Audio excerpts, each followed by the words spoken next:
ایک عورت کا شوہر کام کر کے جب گھر پہ لوٹا تو اس کی بیوی نے کہا کہ میرے سرتاج، ہمارے غسل خانے کے بغل میں جو درخت ہے اس کو آپ کٹوا دیں، چونکہ اس پہ پرندے آ کے بیٹھتے ہیں، چڑیا آ کے بیٹھتی ہیں، اور جب میں غسل کرتی ہوں، جب میں نہاتی ہوں تو یہ میرے بدن کو دیکھتے ہیں، میرے شریر کو دیکھتے ہیں، اور میری غیرت کو یہ گوارا نہیں کہ میرے بدن کو کوئی پرندہ کوئی چڑیا دیکھے، مجھے شرم آتی ہے، مجھے حیا آتی ہے۔ جب بیوی نے یہ باتیں کہی تو شوہر کی آنکھوں سے آنسو گرنے لگے، مانو شوہر نے سامر بھاتو کا روپ اختیار کر لیا ہو۔ وہ آنسو غم کے نہیں تھے بلکہ خوشی کے آنسو تھے۔ اس عورت کے شوہر نے فوراً اللہ کی بارگاہ میں ہاتھ اٹھایا اور اللہ کا شکریہ ادا کیا اور یہی کہا کہ مولا، میں بہت خوش نصیب ہوں کہ مجھے ایک نیک بیوی ملی ہے۔ ہر کسی کے قسمت میں نیک بیوی نہیں ہوتی ہے، میری قسمت اچھی تھی کہ مجھے ایک نیک عورت ملی ہے۔ اس عورت کے شوہر نے کہا کہ بیگم صاحبہ تم ٹینشن نہ لو، ابھی میں اس درخت کو کاٹ دیتا ہوں۔ شوہر نے اس کے درخت کو کاٹ دیا، میاں بیوی کی زندگی خوشحالی کے ساتھ گزرنے لگی۔ شوہر اپنی بیوی کی پہلے سے زیادہ قدر اور عزت کرنے لگا۔ کیوں؟ بس بیوی کی اسی بات نے شوہر کے دل کو موم کر ڈالا تھا، جو بیوی نے کہا تھا کہ میری غیرت کو یہ گوارا نہیں کہ میرے جسم کو کوئی پرندہ دیکھے۔ دونوں بہت ہی خوشحالی کے ساتھ زندگی گزارنے لگے۔ ایک دن اس عورت کا شوہر دکان سے کام ختم کر کے گھر پہ جلدی لوٹا۔ جب وہ گھر پہ جلدی لوٹتا ہے تو اس نے ایک بھیانک منظر کو دیکھا۔ اس منظر کو دیکھنے کے بعد اس آدمی کے پاؤں کے تلے سے زمین کھسک گئی اور وہ بہت غمگین ہوا۔ اس نے کیا دیکھا کہ اس کی عورت، وہی پاکیزہ عورت، ایک غیر مرد سے پیار کر رہی ہے، پیار بھری باتیں کر رہی ہے۔ اور جب اس عورت کے شوہر نے اس منظر کو دیکھا ہے تو بہت غمگین ہوا۔ وہ یہی سوچنے لگا کہ میری بیوی اتنی نیک باتیں کرتی تھی، اتنی اچھی باتیں کرتی تھی، یہ تو صرف اچھا بننے کا دکھاوا کرتی ہے، ناٹک کرتی ہے، پیٹھ پیچھے مجھے دھوکہ دے رہی ہے۔ وہ آدمی وہاں سے فوراً بغداد چلا جاتا ہے اور جانے کے بعد وہاں پہ اپنا کام کاج شروع کر دیتا ہے۔ اللہ نے اس کی کمائیوں میں اتنی برکت عطا فرمایا کہ بغداد کا وہ بہت بڑا تاجر بن گیا، بہت بڑا بزنس مین بن گیا۔ بغداد کے بڑے بڑے بزنس مین میں اس کا نام شمار کیے جانے لگا اور اس کی رسائی کوتوال تک ہو گئی۔ ایک دن کوتوال کے گھر سے چوری ہو گئی اور یہ خبر پورے شہر میں پھیل گئی۔ بغداد کی پولیس کی ٹیم نے چور کو تلاشنے کی ہر چند کوشش کی لیکن پولیس ناکام رہی۔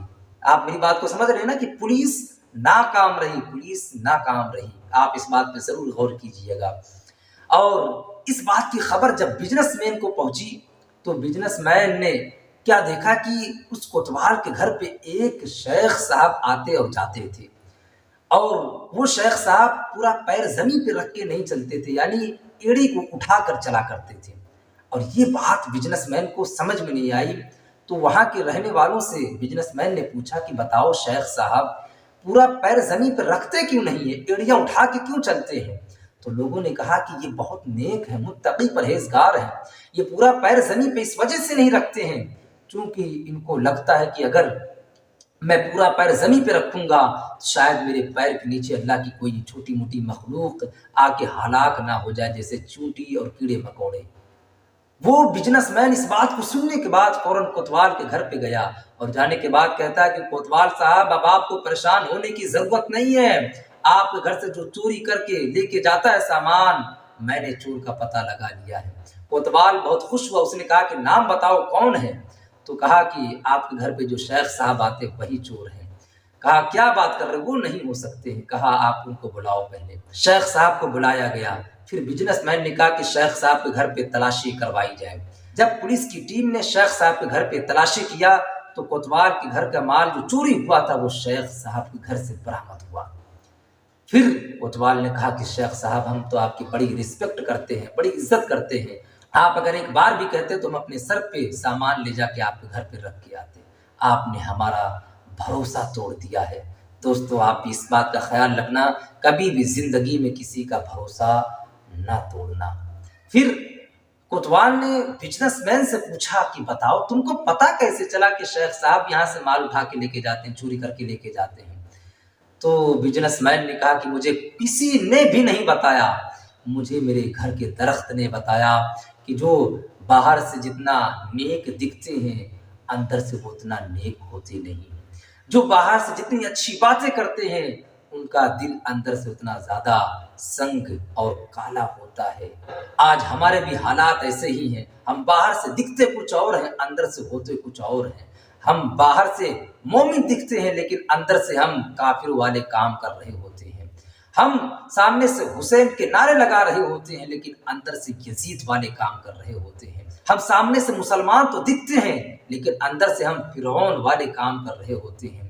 میرے قوم کے غیور مسلمانوں، ہمیں ایک رنگ میں رنگنا چاہیے اپنے آپ کو، اور وہ ہے رنگ محمدی۔ اپنے آپ کو محمدی رنگ میں رنگ ڈالو اور یہی سینہ ٹھوک کر کہو کہ نہ تاج، نہ تقوی، نہ زہد و اتقا پر ہے، ہمارا ناز جو کچھ بھی ہے محمد مصطفیٰ پر ہے۔